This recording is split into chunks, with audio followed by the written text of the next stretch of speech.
सती में और पार्वती में एक अंतर भारी है। सती माँ धनवान है और पार्वती मैया गुणवान है। इसलिए पूरी दुनिया में जितने भी व्रत हैं, पूरी भारत की भूमि पर जितने व्रत होते हैं, कोई व्रत लक्ष्मी जी का नहीं है। भारत की भूमि पर कोई व्रत सरस्वती मैया का नहीं है। भारत की भूमि पर कोई व्रत इंद्राणी का नहीं है। भारत की भूमि पर कोई व्रत किसी देवी का नहीं है। जितना भारत की भूमि पर एक व्रत भारी है वो है माता पार्वती जी का। तीज का व्रत करोगे तो पार्वती जी का है, चतुर्थी का व्रत करोगे तो पार्वती जी का है, छठ का व्रत करोगे तो पार्वती जी का है। आप जितने व्रत देवी जी का करोगे नवरात्र में तो पार्वती जी का है। भारत की भूमि पर जितने व्रत हुए नारियों के, छोटी तीज, बड़ी तीज, हरतालिका तीज, करवा चौथ, जितने चतुर्थी के व्रत, जितने तीज के व्रत, जितने छठ के व्रत, जितने भारत की भूमि पर हुए, ये सब माता पार्वती जी के हैं। पार्वती के क्यों हैं?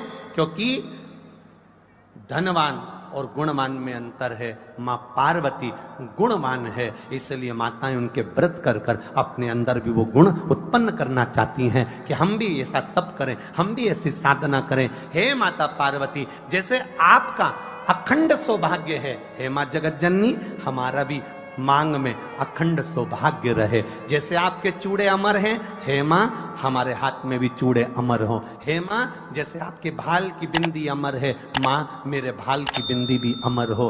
हे माँ जैसे आपके नैनों का सुरमा, बालों का गजरा अमर है, हे माता पार्वती हमारे भी नैनों का सुरमा और बालों का गजरा अमर कर देना। बस इतनी सी कृपा नारी माता पार्वती से मांगा करती है, माँ पार्वती से चाहती है। सूचक वस्तुओं का जो दान करता है वो जीवन में कभी विधवा नहीं होता। महाराज वो 8 वस्तुएं बताई हैं। पहला कुमकुम, दूसरा पुष्प, चाहे लाल हो, चाहे सफेद हो, चाहे पीला हो, पुष्प कोई भी हो। तीसरे नंबर पर है चंदन। चौथे नंबर पर है तांबुल। 5वें नंबर पर है काजल। 6ठे नंबर पर है ईख। क्या बोलते हैं यहां पर ईख को? क्या बोलते हैं? गन्ना, ईख। 7वें नंबर पर है लौंग, खाने वाली जो लौंग होती है, लौंग। और 7वें नंबर पर है, 8वें नंबर पर है जीरा। कहते हैं चैत्र महीने की तृतीया तिथि को बिना नमक का भोजन कर कर, सुबह बिना नमक का भोजन करें, एक समय फलाहार करें बिना नमक का, और तुला दान के बराबर एक पलड़े में अपन बैठकर 8 वस्तुएं तुला की रख कर जो दान दे देता है वो नारी कभी विधवा होकर नहीं जाती, 7 जन्म तक अखंड सौभाग्यवती रहती है। अखंड सौभाग्य कार्य करेंगी तो भी सौभाग्य की सामग्री देंगी। सौभाग्य की सामग्री का दान क्यों किया जाता है? सौभाग्य सूचक वस्तुओं का दान क्यों किया जाए? सौभाग्य की वस्तुएं क्यों प्रदान करी जाती है, क्यों दी जाती है? उसका कारण क्या है?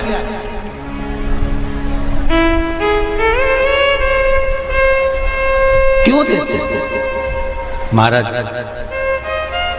भारत की भूमि की सौभाग्यवती माताओं का एक मन की अभिलाषा रहती है। भारत की भूमि की माताओं की एक अभिलाषा रहती है कि जब उसके प्राण छूटे तो अखंड सौभाग्य धारण करके पति के कंधे पर और पुत्र के कंधे पर शमशान पर।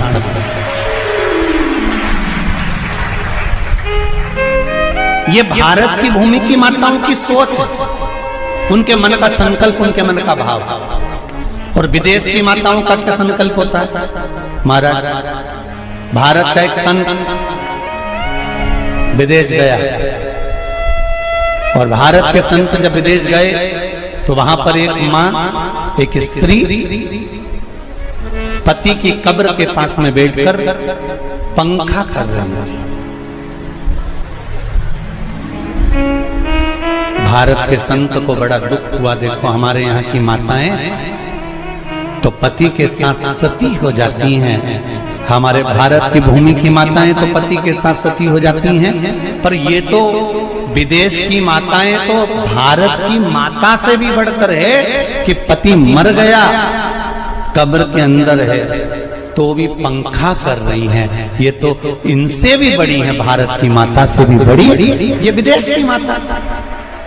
तो भारत के संत से रहा नहीं गया और भारत के संत ने जाकर पूछ लिया विदेश की माता से, माँ जी एक बात बताओ, हमारे यहाँ पति के साथ पत्नी सती हो जाती है, वो प्रथम गिनती में आती है, पर तुम तो उससे भी बड़ी हो कि पति मर गया उसके बाद भी उसकी कब्र को पंखा कर रही हो। इतने में विदेश की माता ने कहा, मैं पति को पंखा नहीं कर रही, हमारे यहाँ नियम है जब तक पति की कब्र नहीं सूख जाए हम दूसरी शादी नहीं कर सकते, इसलिए पंखे से सुखा रहा।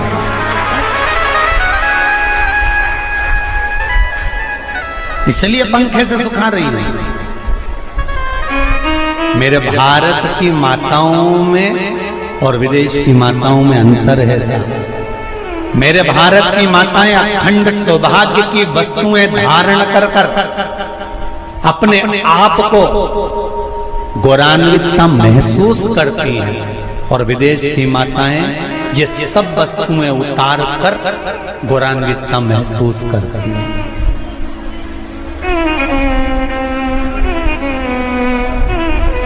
क्यों देते हैं चूड़ी का दान, क्यों देते हैं बिंदी का दान, क्यों देते हैं अखंड सौभाग्य का दान? किस महाराज?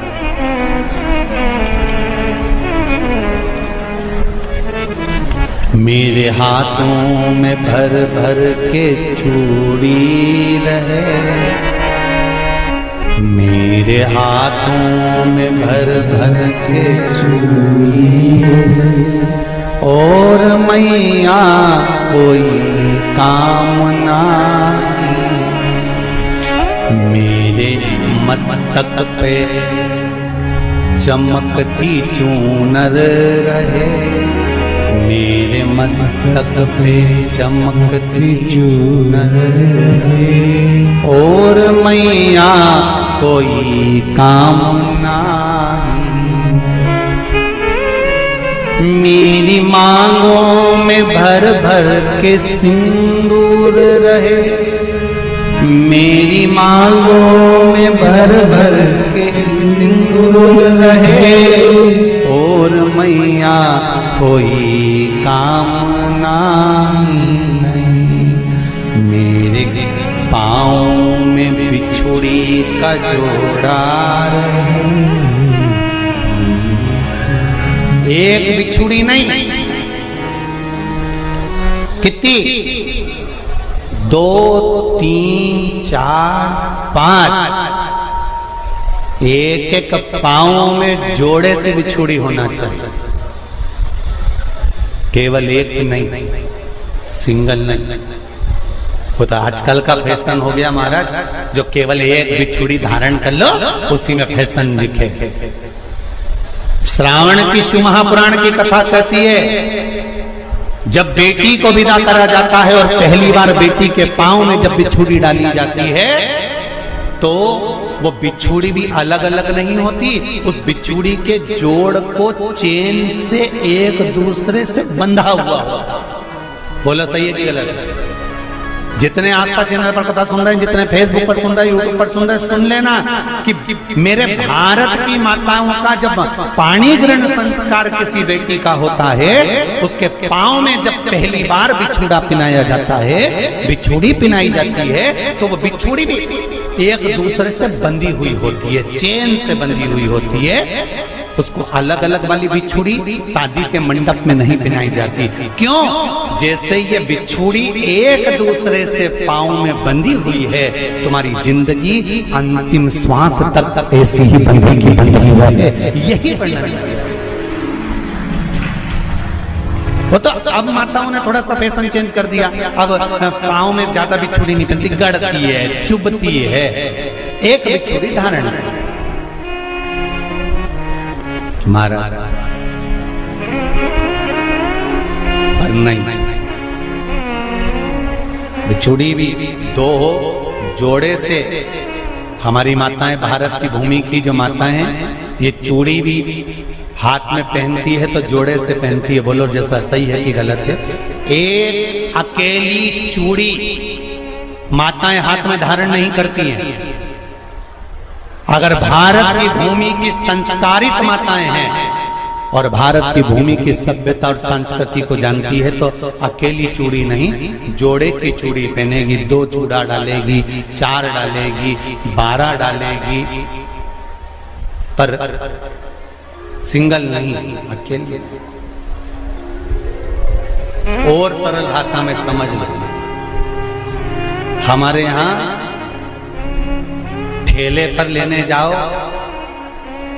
तो जो केले अपन खाते हैं वो भी सिंगल नहीं देते, उसको भी जोड़े से दिया जाता है। 2 दूं की, 12 दूं की, आधी दर्जन दूं की, 1 दर्जन दूं। अब अंदाजा लगाइए। हमारे यहां देने का भी एक भाव है। श्रावण के महीने की शिव महापुराण की कथा, जिसका नाम है श्रावण शिव महापुराण की कथा, ये कहती है कि पार्वती जी ने और गंगा जी ने ये चतुर्मास में जितना सौभाग्य का दान दिया है, उनके बराबर दुनिया का कोई व्यक्ति इतना सौभाग्य का दान नहीं दे सकता जो माता गंगा और पार्वती दोनों दान दे रहे हैं।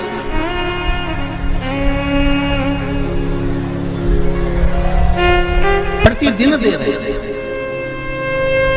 और अब तो फैशन आ गया, तुम लोगों को जो सौभाग्य का दान देते हो प्लास्टिक की डलिया में देते हो, पर एक एक पुराण को उठा कर देख लेना, एक एक उद्यापन को उठा कर देख लेना। जितनी तुम कथा तुम्हारे घर में छोटी छोटी कथाओं की पोथियां पढ़ी हो, उनको उठा कर देख लेना। उसमें नहीं लिखा कि प्लास्टिक की डलिया में सौभाग्य की वस्तु का दान दिया जाता है। उसमें लिखा है बांस की पिटारी में, बांस की डलिया में सौभाग्य की वस्तुओं का दान दिया जाए। क्यों? क्योंकि बांस वंश की वृद्धि करता है, बांस सौभाग्य की वृद्धि करता है, और बांस अखंड सौभाग्य। जैसे बांस का पौधा बढ़ते चले जाता है, बढ़ते चले जाता है, उसी तरह बांस की डलिया में जब दान दिया जाता है, बांस की टोकनी में जब दान दिया जाता है, तो ये भाव रखा जाता है कि तुम्हारा सौभाग्य ऐसे ही बढ़ता रहे। पर अब थोड़ा सा फैशन चेंज हो गया तो प्लास्टिक की डलिया, पर प्लास्टिक की नहीं,